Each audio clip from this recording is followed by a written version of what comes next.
Gibutyag sa Cebu City Acting Vice Mayor Raymond Alvin Garcia nga Plan B venue ang Cebu City Sports Center o mas nailhan nga Abellana Sports Center alang sa Sinulog 2024.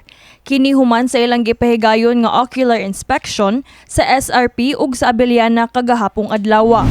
May pagawasab og statement si Cebu Governor Gwendolyn Garcia nga mo-donate siya og 20 million peso sa Sinulog Foundation Incorporated kung ibalik sa karaan nga venue ang Sinulog. Gani sa nilabay nga mga adlaw, moabot na sa napu ka mga mayor sa lalawigan sa Sugbo ang nipadayag sa ilang suporta sa maong pamahayag ug mianunsyo nga dili moapil sa umaabot nga Sinulog Grand Showdown. Lakip na niini sila Mandaue City Mayor Jonas Cortez, Lapu-Lapu City Mayor Ahong Chan, Talisay City Mayor Samsam Gulyas, Toledo City Mayor Joey Perales, Bantayan Mayor Arthur Despi, Consolacion Mayor Teresa Aligado, Daan Bantayan Mayor Son Shimura, San Fernando Mayor Mitha Canoy, Sogod Mayor Monyin Durano Strigan, ug Tudela Mayor Griman Solante. Sagad sa maong mga lungsod ug dakbayan adunay mga representante sa mga nilabayng sinulog ug gani mananaog pa kadaghanan nila.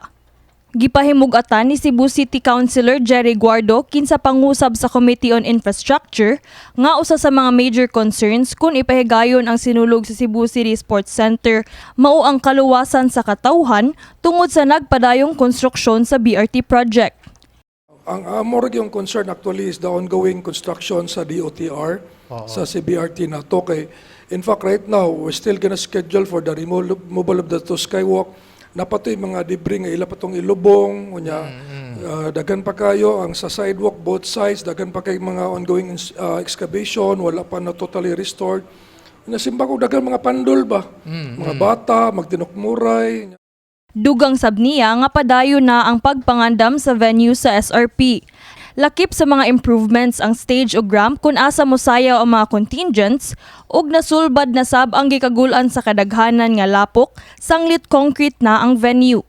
Apan usa na lang kabuwan sa dili pa ang sinulog, wala pa masugdi og tukod ang plano nga amphitheater tungod sa revision sa design niini.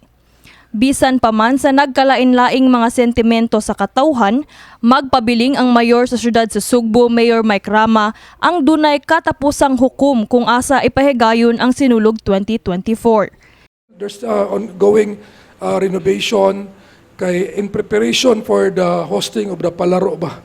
But as to the consideration for the possible hosting of the Sinulog, again, we just make the necessary recommendation to the mayor. But at the end of the day, it will be Mayor Mike who will decide as to the final venue for the Sinulog.